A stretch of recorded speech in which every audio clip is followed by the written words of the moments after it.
First of all, Kate, congratulations. Thank you. What was your first reaction when you heard the news? Well, it comes in an envelope that says on Her Majesty's service, and like every normal person you think, oh God, tax. I mean, you don't expect it. And I actually jumped up and down. I mean, genuinely jumped up and down, because they didn't feel anything quite big enough. And I was really delighted, absolutely delighted, and really surprised. What would it mean to you?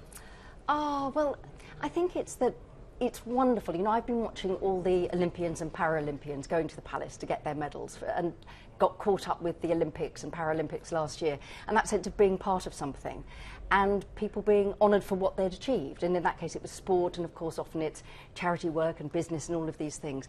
And I think books and the arts should be there too. So actually it feels like being part of a gang.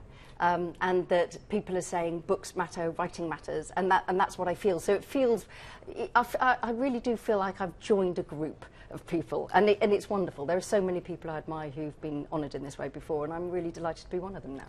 And it must feel special not just to be honoured for your writing, but also because of the way you've championed women in the arts. Yes, that is really special, because for me they all fit together.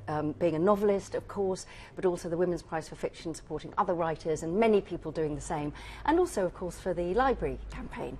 And for me it all comes back to reading, and it doesn't matter what you're reading in a way, but reading matters. And so that's why it felt very special, and particularly in June, this June in particular, where it's the coronation.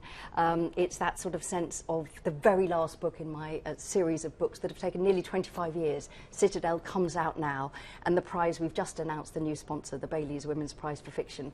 So this feels like a rather magical month. And the only sad thing was that my very, very wonderful dad, who died a couple of years ago, would have been so thrilled. So when I had the letter, my mum and I did have a little bit of a weep, particularly because he proposed to her at the coronation, that actual coronation. So it all felt like, oh, this June is a really special June, you know.